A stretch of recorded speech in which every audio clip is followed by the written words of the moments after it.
Hello students, welcome to the class. So students, how are you all? I hope you all are very good. So students, आज हम chapter number 4 start करने जा रहे हैं. Chapter number 4 is simple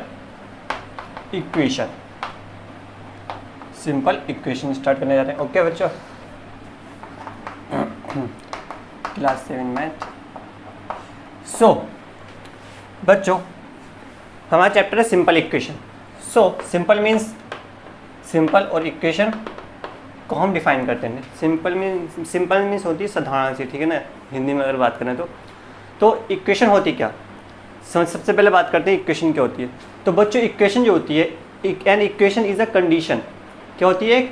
equation condition होती है. An equation is a condition of equality. क्या होती है? इक्वालिटी की एक कंडीशन होती है, ठीक है ना, between two mathematical between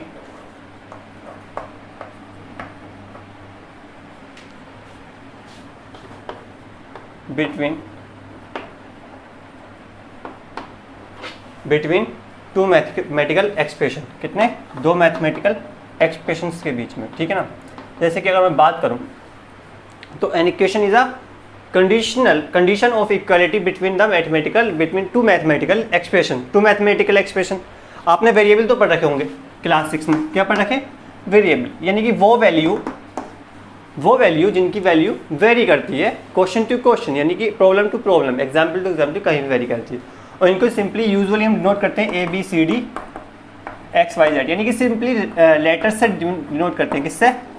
letter से, अल्फ़ाबेटिकल लेटर से डिनोट करते हैं. ओके. सो जो इक्वेशन होती है उसमें वेरिएबल का बहुत यूज़ होता है. कैसे? जैसे कि इक्वेशन लिखी मैंने 2x + 5 = 25. ये क्या है? एक इक्वेशन है, क्योंकि इसमें कितने दो मैथमेटिकल एक्सप्रेशन है. एक तो ये हो गया, एक क्या हो गया? ये हो गया. और ये क्या है? इक्वालिटी. क्या बता रही है? उसकी कंडीशन बता रही है इक्वालिटी की. तो सिंपली हम करते क्या इक्वेशन में हम वैल्यू फाइंड करते हैं. किसकी? वेरिएबल की. ठीक है, यानी कि यहाँ पे x की कौन सी वैल्यू रखें जो 25 के इक्वल आ जाए, है ना. इस टाइप से चलता है ये. ठीक है ना. अगर मैं दूसरी इक्वेशन की बात करूँ, दूसरी इक्वेशन लिख लेते हैं 3y + 9 = 18.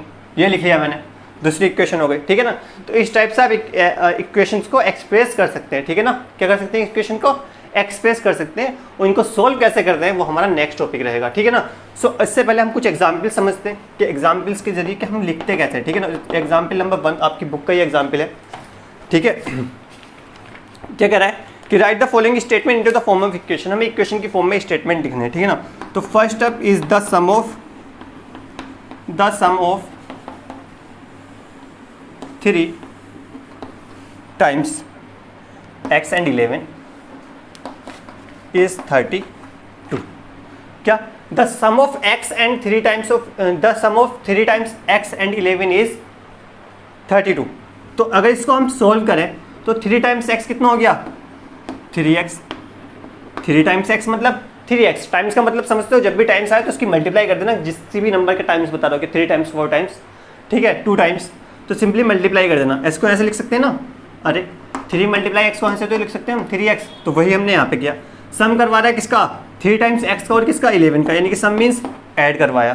तो the sum of 3 times x and 11 is 32. क्या है? किसके इक्वल है? 32 के. तो ये क्या हो गया आपका? Algebraic expression. अगर इसको पढ़ोगे तो क्या आएगा? The sum of 3 times of x and 11 is equal to 32. Is 32 या फिर इज इक्वल टू 32. सेकेंड है इफ यू सब्सट्रैक्ट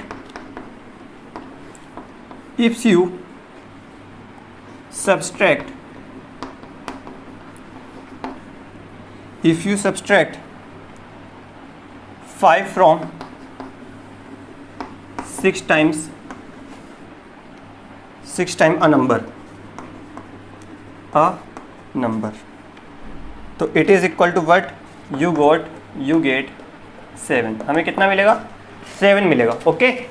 सो बच्चों, क्वेश्चन को समझो ज़रा अच्छे से. क्या कह रहा है वो? If you subtract the 5 from the 6 times of a number. सो हमें नंबर नहीं पता क्या है, तो नंबर को हम जब भी ऐसी टाइप के क्वेश्चन होते हैं कि नंबर्स क्या है या फिर कौन सी चीज़ हमें फाइंड करनी है, तो उसको आप सपोज कर लेते हो. तो हमने क्या करा यहाँ पे, सपोज कर लिया let the number is equal to, let the number is equal to, हमने सपोज कर लिया क्या, y सपोज कर लिया, लेट से ABCD। मैंने बात बोला ना कि ये होते हैं वेरिएबल जिसको हम सपोज करते हैं, लेट करते हैं। क्यों करते हैं कि वैल्यू चेंज होती रहती है, तो हमें वैल्यू फाइंड करने की जरूरत पड़ती है। सो इसको हम सपोज करते हैं क्या, लेटर्स में, यानी कि कुछ भी सपोज कर लिया जो आपकी मर्जी, ठीक है ना। सो लेट्स से कि let the number is equal to y, तो हमसे कह रहा है क्वेश्चन के अकॉर्डिंग, AQ लिख देते हैं हम, अकॉर्डिंग टू क्वेश्चन होता है ये, अकॉर्डिंग टू क्वेश्चन। तो if you subtract 5 from 6 times of a number, तो 6 टाइम्स ऑफ अ नंबर, अगर मैं लिखूँ क्या 6 times of a number is क्या हो जाएगा, 6 इंटू एक्स, यानी कि 6x हो जाएगा, यानी कि x नहीं y, क्योंकि हमने नंबर क्या लिखा है, y लिखा है, यानी कि 6y हो जाएगा। अब क्वेश्चन का अकॉर्डिंग चलूँ तो 6 टाइम ऑफ अ नंबर में से क्या कर रहा है, या सब्सट्रैक्ट कर दो 5, यानी कि 6y में से मैं सब्सट्रैक्ट कर दूँ 5, तो किसके इक्वल बता रहा है कि हमें मिलेगा क्या, 7। That is what, that is the equation. यही तो हमें शो करना है। थोड़ा सा मैंने और डीपली समझा दिया आपको। ओके, सो नाउ अब हम चलते हैं इसके क्वेश्चन नंबर 3 पे। सो इसको नोट कर लेना बच्चों, जो मैं रफ कर रहा हूँ, ठीक है ना। इसको बीच में वीडियो को पॉज करने के बाद में जब मैं डेफिनेशन लिख लूँ इसको और इक्वेशन वगैरह, तो इसको आप नोट कर लेना, ठीक है, सिंपल। सो क्वेश्चन 3 की ओर चलें। क्वेश्चन नंबर 3 इज क्या, 1/4 of m, 1/4 of m is 3 more than 7। क्या कह रहा है कि 1/4 of m is 3 more than 7, ठीक है। सो बच्चों क्वेश्चन है 1/4 ऑफ m, तो 1/4 ऑफ m की बात करूँ मैं, 1/4 of m is equal to क्या गया, 1/4 ऑफ m की बात हो रही है, यानी कि 1/4m, यानी कि m/4। सो कह रहा है कि अकॉर्डिंग टू क्वेश्चन कि the 1/4 of m is 3 more than 7, यानी कि अगर मैं डिफरेंस फाइंड करूँ m/4 में से अगर 7 को सब्ट्रैक्ट करूँ तो क्या आएगा, 3, यही तो आएगा।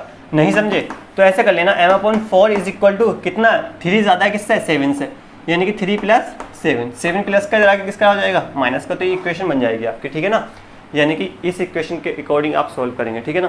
तो m/4 - 7 इज इक्वल टू 3, या फिर m/4 इज इक्वल टू 3 + 7, यानी कि क्या हो जाएगा, ये 10 भी हो जाएगा। Okay, so let's move to the question number 4। So question number 4 is बच्चों 1/3 of a number plus 5, 1/3 of a number plus 5 is 8।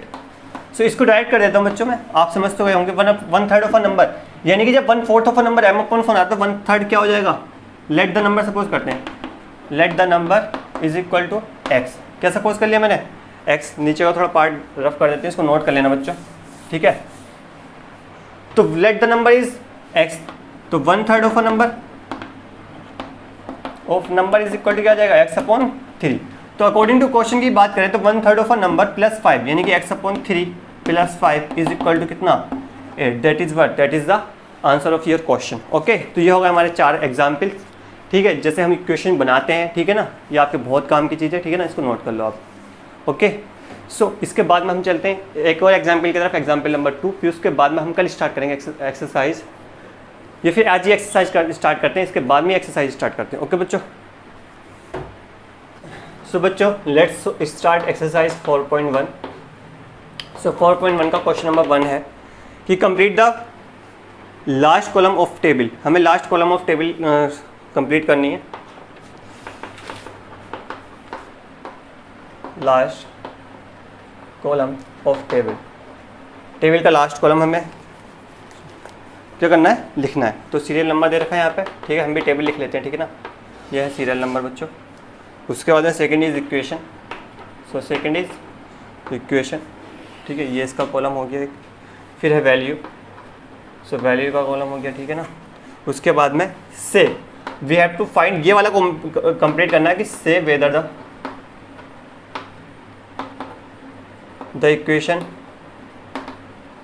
Is satisfied 5। इसको हमें आंसर देना है इसका यस और नो में, किस में, यस और नो में आंसर देना है। ओके बच्चों, सो पहला है हमारा x+3। क्या है, x+3 इज इक्वल टू 0। सो हमसे कह रहा है कि x की वैल्यू हमने 3 रखी, क्या रखी, 3 रखी। तो हमसे कह रहा है कि बताओ कि से वेदर ये यहाँ से है, ठीक है ना। से whether the equation is satisfied, कि इक्वेशन सेटिस्फाइड हो रही है नहीं हो रही है, यस और नो बताना आपको। तो x की जगह मैं 3 रखा तो क्या हो गया, 3 + 3 इज इक्वल टू कितना हो गया, 6 हो गया। जबकि 6 डज नॉट इक्वल टू 0, 6 किसके इक्वल नहीं है, 0 के इक्वल नहीं है, यानी कि ये इक्वेशन क्या हो रही है, सेटिस्फाइड नहीं हो रही है, यानी कि आप लिख देंगे क्या, नो। ओके, आई होप आप समझ गए होंगे। इसी तरीके से क्वेश्चन नंबर 2 की बात करूँ, क्वेश्चन नंबर 2 में क्या, x + 3 इज इक्वल टू 0, जबकि x की वैल्यू कितनी दे रखी है, 0। अब x की जगह बेटा 0 रख दो, 0 रखा, 0 + 3 इज इक्वल टू कितना हो गया, 3 हो गया। जबकि आने कितना चाहिए, 0, यानी कि 0 तो नहीं आया, यानी कि ये भी क्या हो जाएगा, 9 हो जाएगा। क्या हो जाएगा बच्चों, 9 हो जाएगा, ठीक है। फिर नेक्स्ट अब क्वेश्चन जो है हमारा क्वेश्चन नंबर 3, क्वेश्चन थर्ड में x + 3 इज इक्वल टू 0 और x की वैल्यू कितनी है बेटा, -3 है, ठीक है, -3 है। सो x की जगह बेटा -3 रखो तो -3 फिर +3 आ जाएगा, तो 3 में से 3 गया तो 0 आ जाएगा, यानी कि 0 ही हमें लाना था, यानी कि क्या हो जाएगा, ये स्टेटमेंट सेटिस्फाइड हो जाएगा, यानी कि इसकी जगह हम लिख देंगे क्या, यस। इस तरीके से आपको क्वेश्चन करने बिल्कुल ईजी काम है, ठीक है। फोर्थ पार्ट देखते हैं, इसका फोर्थ पार्ट कह रहा है कि x - 7 is equal to 1 and x की वैल्यू क्या दे रखी है, हमें 7 दे रखी है। अब मैंने x की जगह देखो, x की जगह मैं 7 लिख दिया, फिर -7 लिखूंगा, 7 में 7 करा तो क्या आया, 0, जबकि आने क्या चाहिए 1 के इक्वल, तो 1 के तो इक्वल आया नहीं, यानी कि डज नॉट इक्वल। सो ये क्या आ जाएगा, नो, यानी कि ये भी सेटिस्फाइड नहीं हुआ। फिर चलते हैं क्वेश्चन नंबर 5 की ओर। 5th क्वेश्चन कह रहा है कि x - 7 इज इक्वल टू 1 और x की वैल्यू है क्या बेटा, 8। सो मैं x की जगह रखूँ 8 - 7 करूँ तो 8 में 7 करा तो कितना आया, 1, और आंसर क्या है इसका, 1 ही है, यानी कि क्या हो जाएगा, yes, it is satisfied. Okay बच्चों, समझ रहे हैं ना क्वेश्चन कैसे हो रहे हैं।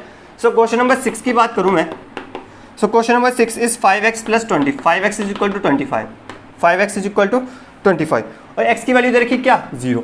इस तरीके से कोई नंबर होता है ना तो सिंपल उसकी क्या होती है, मल्टीप्लाई होती है, यानी कि 0 ब्रैकेट में लिख देंगे और इज इक्वल टू 25 आना चाहिए। क्या आ रहा है, 5 की 0 से मल्टीप्लाई 0, 0 किसके इक्वल नहीं है, 25 के इक्वल नहीं है, यानी कि इसको लिख देंगे हम क्या, नो। समझ रहे हैं ना, 5 की 0 से मल्टीप्लाई हो रही है यहाँ पे। अब क्वेश्चन नंबर 7, क्वेश्चन नंबर 7 में क्या हो रहा है कि 5x is equal to 25, 5x is equal to 25 और x की वैल्यू 5 दे रखी है, तो 5 की मल्टीप्लाई 5 से कितना आया, 5 5 द 25 और यही तो हमें चाहिए, यानी कि ये कंडीशन कैसी हो जाएगी, यस। ठीक है बच्चों, अब चलते हैं क्वेश्चन नंबर 8 की ओर। सो 8 क्वेश्चन में कह रहा है 5x इज इक्वल टू 25 देखना है आपको, लेकिन x की वैल्यू क्या दे रखी है, -5। अब बच्चों जब 5 की मल्टीप्लाई -5 से करोगे तो 5 5 द 25, ठीक है, लेकिन बेटा साइन किसका है, माइनस का, बाहर किसका साइन है, प्लस का, प्लस माइनस माइनस, जबकि आने क्या चाहिए, प्लस का 25 तो नहीं आया, यानी कि आंसर क्या हो जाएगा इसका, 9 हो जाएगा। ओके, ये हो गया क्या क्वेश्चन नंबर 8। अब let's solve question number 9। So question number 9 is m/3 is equal to 2, m/3 is equal to 2 और m की वैल्यू दे रखी है हमें -6, क्या दे रखी है, -6। सो बच्चों देखो m की जगह हमें -6 रखना, तो -6 रखा, नीचे क्या आएगा हमारा 3, 3 to the 6 आया था 2, लेकिन किसका साइन किसका, माइनस का, जबकि आना क्या चाहिए आंसर +2 तो नहीं आया ये, यानी कि क्या लिख दोगे आप, नो। बहुत सिंपल है, आपको सिर्फ कैलकुलेशन करके वैल्यू लगाती जानी है, ठीक है ना। फिर रखना m/3 इज इक्वल टू 2 है, लेकिन m इज इक्वल टू क्या रखना है, 0 रखना, m इज इक्वल टू क्या रखना, 0। सो m की जगह 0 रखो, नीचे 3 से डिवाइड करा तो 0 ही आएगा, क्योंकि किसी भी नंबर को 0 को किसी भी नंबर से डिवाइड करो तो 0 ही आता है। तो 0 किसके इक्वल नहीं है, 2 के इक्वल नहीं है, यानी कि ये भी क्या आ जाएगा बच्चों, 9 आ जाएगा। अब लास्ट क्वेश्चन, क्वेश्चन नंबर 11 कह रहा है कि m/3 इज इक्वल टू 2 है, m की वैल्यू अब रख दो क्या, 6, तो मैं 6 रखी, 3 से डिवाइड करा तो 3 to the 6 आ गया और आंसर क्या आना चाहिए, 2 आना चाहिए, यानी कि क्या लिख देंगे आप इसमें, यस, यानी कि इट इज़ सेटिस्फाइड। यानी कि सिंपल हमने करा क्या इस क्वेश्चन में हमने जब भी x और y की वैल्यू दे रखी है फिर m की, तो वो पुट करी, अब उसका आंसर जो इक्वल के बाहर जो नंबर्स है इसके इक्वल आया तब तो वो सेटिस्फाइड हो जाएगी, यानी कि वैल्यू ठीक है आपकी, ठीक है, और नहीं आया तो वो नॉट सेटिस्फाइड हो जाएगी, ठीक है। तो आई होप ये क्वेश्चन समझ में आया हो आपको, 4.1 का पहला क्वेश्चन, ठीक है, ये आप नोट कीजिए अपनी नोटबुक में, ठीक है। मिलते हैं आपसे कल नेक्स्ट वीडियो में, हम इससे आगे क्वेश्चन सॉल्व करेंगे। टिल देन अपना ख्याल रखें, बाय।